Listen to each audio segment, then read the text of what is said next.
Good evening students. आज कक्षा 12वीं का फिजिक्स चैप्टर के अंतर्गत हम जो 8 यूनिट पढ़ने वाले हैं उसके बारे में हम एक एक का नाम और उनके अंतर्गत हम क्या पढ़ेंगे और क्या सीखेंगे इसके बारे में हम डिटेल देखेंगे। यूनिट 1 जो है वो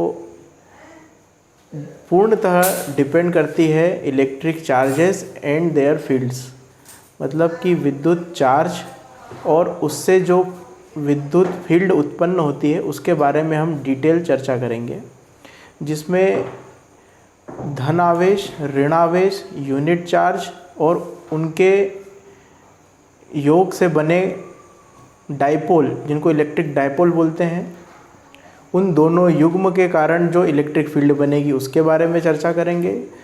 कुछ डेरिवेशन डिराइव करेंगे। विद्युत आवेश के कारण जो फील्ड बनती है, इलेक्ट्रिक फील्ड बनती है, उससे जो बल या फोर्स जनरेट होता है उसके बारे में हम डिस्क्राइब करेंगे।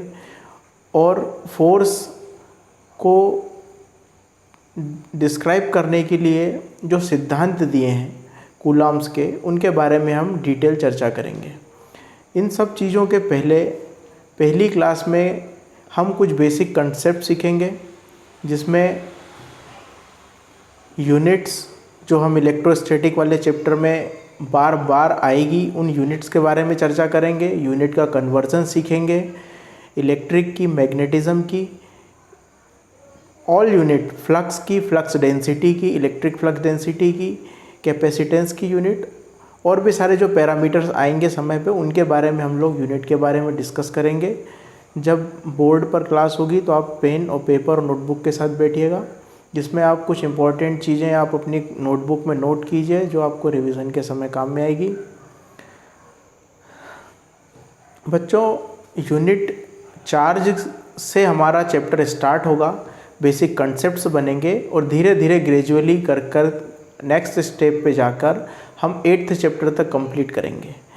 जो 8th चैप्टर है, इनमें बेसिकली जो पहले 4 हैं चैप्टर्स हैं और बाद के 4 चैप्टर्स हैं, इनके बारे में हमें एक ब्रॉडली क्लासिफिकेशन करना चाहूँगा, जिसमें जो पहले 3 और 4 सब्जेक्ट्स हैं जिसके बारे में हम electrostatic, electric field, electric potential, electric current के बारे में हम जानकारी लेंगे। चौथा चैप्टर जो है वो आपका मटेरियल एंड मैग्नेटिज्म के बारे में है, जो कि यहाँ से आपका इलेक्ट्रिक चार्ज अगर मूवमेंट करता है तो उसके कारण जो मैग्नेटिज्म या मैग्नेटिक फील्ड डेवलप होता है उसके बारे में हम स्टडी स्टार्ट करेंगे और अगले 4 चैप्टर तक पढ़ेंगे। तो ब्रॉडली क्लासीफाई करें हम 8 चैप्टर को, तो पहले 4 चैप्टर रहेंगे वो इलेक्ट्रोस्टैटिक के साइड से रहेंगे और दूसरे रहेंगे मैग्नेटिज्म के साइड से रहेंगे, या मैग्नेटिज्म की हम स्टडी जिनमें करेंगे। दूसरा चैप्टर जो हम इसमें पढ़ेंगे वो पढ़ेंगे इलेक्ट्रोस्टैटिक फील्ड्स एंड कैपेसिटेंस। अभी मैंने पहले चैप्टर में बताया था कि हम बात करेंगे स्टैटिक या इलेक्ट्रिक चार्जेस की। अब दूसरे चैप्टर में इलेक्ट्रिक फील्ड की, जो चार्ज होता है, पॉजिटिव हो निगेटिव हो, दोनों पर्टिकुलर फील्ड डेवलप करते हैं अपने चारों ओर, और उस फील्ड के को हम स्टडी करेंगे। और उस जो कैपेसिटर का कंसेप्ट है वो इलेक्ट्रिक फील्ड से ही आता है। इनके बारे में हम डिटेल, कुछ कैपेसिटर के बेसिक लॉ हैं उनके बारे में समझेंगे, फैराडे यूनिट के बारे में समझेंगे, इलेक्ट्रिक फील्ड डेवलप कैसे होती है, इलेक्ट्रिक फील्ड की क्या प्रॉपर्टीज़ होती है, पॉजिटिव चार्जेस की कैसी इलेक्ट्रिक फील्ड होगी, निगेटिव चार्जेस की कैसी इलेक्ट्रिक फील्ड होगी। अगर पॉजिटिव नेगेटिव चार्जेस एक सर्टेन डिस्टेंस पर रखे हैं तो हम उनको बोलते हैं डाइपोल, इलेक्ट्रिक डाइपोल। उस इलेक्ट्रिक डाइपोल के कारण इलेक्ट्रिक फील्ड कहाँ पर होगी, इलेक्ट्रिक फील्ड और भी number of charges, just like positive, negative and third positive, third negative, ऐसे नंबर ऑफ चार्जेस का एक सिस्टम डेवलप करेंगे, एक सिस्टम रखेंगे आर्बिटरी कहीं पर भी। उस आर्बिटरी सिस्टम के कारण जो नेट इलेक्ट्रिक फील्ड होगा उसके बारे में स्टडी करेंगे। और चैप्टर के अंत में हम संधारित्र जो कैपेसिटर होता है, कैपेसिटेंस की प्रॉपर्टीज़ हैं, कुछ उनके पैरेलल सीरीज़ कॉम्बिनेशंस हैं, एनर्जी स्टोर्ड इन कैपेसिटर, इसके बारे में हम डिस्कशन करेंगे, कुछ मैथमेटिकल इक्वेशन सीखेंगे और कुछ फॉर्मूले डिराइव करेंगे जो कि आपके एग्ज़ाम के पॉइंट ऑफ व्यू से बहुत इम्पॉर्टेंट है। एक कंसेप्ट इम्पॉर्टेंट है, और आप जब नेक्स्ट 12वीं की परीक्षा के बाद किसी कंपटीशन एग्ज़ाम में बैठते हैं तो आपको यही सारी चीज़ें उन ऑब्जेक्टिव्स को और कन्वेंशनल क्वेश्चंस को सॉल्व करने में ज़रूरत पड़ती है। थर्ड चैप्टर की बात करूँगा मैं, करंट इलेक्ट्रिसिटी। अब क्या हो रहा है बच्चों, हमने पॉजिटिव चार्ज के बारे में पढ़ा, इंडिविजुअल नेगेटिव चार्ज के बारे में पढ़ा। हमने अभी तक सीखा पॉजिटिव चार्ज और नेगेटिव चार्ज को एक साथ रखते हैं तो इलेक्ट्रिक फील्ड बनती है। इलेक्ट्रिक फील्ड में कुछ फोर्सेस होते हैं, फोर्सेस कैसे अप्लाई होते हैं इनके बारे में सीखा। अब हम बात करेंगे current electricity.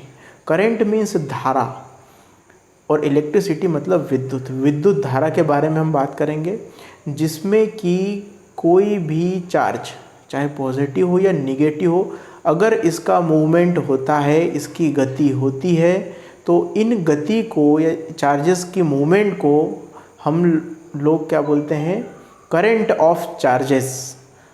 Current of charges और विद्युत धारा। तो विद्युत धारा कहाँ डेवलप होती है, कौन कौन से मटेरियल्स में डेवलप होती है और कैसे डेवलप होती है, इसको डेवलप करने के पीछे क्या कंसेप्ट्स हैं, इनके बारे में हम डिटेल डिस्कस करेंगे। कंडक्टर, इंसुलेटर, जिसको हिंदी में बोलते हैं चालक और कुचालक, इन मटेरियल्स के स्ट्रक्चर के बारे में, प्रॉपर्टीज़ के बारे में, और इन मटेरियल्स पे जब हम विद्युत करंट अप्लाई कैसे कर सकते हैं, विद्युत पोटेंशियल अगर लगाते हैं तो करंट कैसे फ्लो होती है, इन चीज़ों के बारे में हम डिटेल डिस्कस करेंगे। और कुछ लॉ है, ओम्स लॉ, हम इसी चैप्टर में डिस्कस करेंगे, जो कि परीक्षा के पॉइंट ऑफ व्यू से वेरी वेरी इंपॉर्टेंट है। यहाँ तक जो 3 चैप्टर हैं ये basically electric field, electric potential, electric energy और इलेक्ट्रिक करंट से रिलेटेड है। इसके बाद हम चौथे पोर्शन में आते हैं जब हम मैग्नेटिज्म की बात करेंगे। मैग्नेटिज्म का लिंक जो है वो इलेक्ट्रिक फील्ड से बहुत जुड़ा हुआ है, इसीलिए हम यहाँ से मैग्नेटिज्म की बात करना चालू करते हैं। अभी बच्चों हमने देखा कोई चार्ज है वो स्टैटिक रखा, इलेक्ट्रिक फील्ड डेवलप करता है। 2 चार्ज हैं, एक इलेक्ट्रिक फील्ड के साथ में पोटेंशियल डेवलप करेंगे, कैपेसिटेंस डेवलप करेंगे। अगर उनका मूवमेंट कर दिया जाए तो वो इलेक्ट्रिक करंट डेवलप करेंगे, जो कि चैप्टर 3 में पढ़ा। अब हम बात करेंगे अगर कोई पॉजिटिव और नेगेटिव चार्ज मूवमेंट करता है तो वह एक मैग्नेटिक फील्ड भी डेवलप करता है। इस कंसेप्ट, ये बहुत इंपॉर्टेंट कंसेप्ट है, ये हमें ध्यान रखना है और इसके बारे में स्टार्टिंग से हम पढ़ेंगे। और स्टार्टिंग से पढ़ने के बाद में कुछ मैग्नेटिज्म से रिलेटेड लॉ है, एम्पियर्स लॉ, जो कि बहुत इंपॉर्टेंट है परीक्षा के पॉइंट ऑफ व्यू से, डेरिवेशन भी आता है इसका, और इसके एप्लीकेशन भी बहुत इंपॉर्टेंट है, इसके बारे में हम सीखेंगे। अगला चैप्टर जो आएगा हमारा मैग्नेटिज्म एंड मटेरियल्स। आप सभी लोग ने 11th क्लास 10th क्लास में कुछ पढ़ा है कि मैग्नेटिज्म या चुंबकत्व क्या होता है, उसकी प्रॉपर्टीज़ क्या हैं, या फिर हमने दैनिक जीवन में भी देखा है कि कोई चुंबक अगर है तो आयरन के मटेरियल को अट्रैक्ट करती है और दूसरे नॉन मेटल्स को अट्रैक्ट नहीं करती है। इन सब चीज़ों को हम इस चैप्टर में स्टडी करेंगे, जिसके बारे में डिफरेंट टाइप के मटेरियल्स, उनकी प्रॉपर्टीज़, स्ट्रक्चर, और कोई 2 मटेरियल है उनमें अगर हम मैग्नेटिज्म डेवलप करते हैं तो पहला मटेरियल डिफरेंट समवॉट दूसरे से डिफरेंट प्रॉपर्टी होगी मैग्नेटिज्म की, जिनके अंतर्गत BH कर्व आता है, और जो दूसरा मटेरियल है उसका मैग्नेटिज्म कुछ और थोड़ा डिफरेंट होगा पहले मटेरियल से। हम इन चीज़ों के बारे में भी डिस्कस डिटेल करेंगे। नेक्स्ट चैप्टर आता है चैप्टर 6, जिसको हम बोलेंगे electromagnetic induction. Very important chapter is this, ये बहुत इंपॉर्टेंट चैप्टर है, इलेक्ट्रोमैग्नेटिक इंडक्शन। बच्चों आप देखो इस टर्म में, इस यूनिट के चैप्टर में एक टर्म आया है इलेक्ट्रोमैग्नेटिक। अभी मैंने बात करते आ रहा हूँ शुरू से कि पहले 3 चैप्टर में इलेक्ट्रिक की बात करेंगे, नेक्स्ट में हम मैग्नेटिक की बात करेंगे। अब चैप्टर 6 में जो वर्ड आया है वो इलेक्ट्रोमैग्नेटिक है। मतलब यहाँ पर इलेक्ट्रिक भी है एंड मैग्नेटिक भी है। जब दोनों फील्ड इंटरेक्शन होती है कुछ मोशन के साथ में तो एक वोल्टेज डेवलपमेंट होता है। इससे संबंधित कुछ बेसिक नियम हैं। जब हम वो नियम पर आएंगे तो आपको ये चैप्टर के पूरे फंडामेंटल्स क्लियर होंगे। Biot-Savart law, Faraday's magnetic induction law, Lenz law, ये 3 बेसिक लॉ हैं जिनके बारे में हम डिराइव भी करेंगे, डेरिवेशन करेंगे और कुछ प्रॉपर्टीज़ एंड कुछ रिजल्ट्स हम ऐसे नोट्स बना के रखेंगे जो हमें एग्ज़ाम के पॉइंट ऑफ व्यू से इम्पोर्टेंट है और कंपटीशन एग्ज़ाम में भी हमारी बहुत मदद करेंगे। इस चैप्टर की एक मैं बात बताता हूँ आपको। अगर कोई कंडक्टर में इलेक्ट्रिक करंट, चाहे एसी हो चाहे डीसी हो, अगर फ्लो होती है तो उस कंडक्टर के सराउंडिंग या चारों तरफ एक मैग्नेटिक फील्ड डेवलप होता है।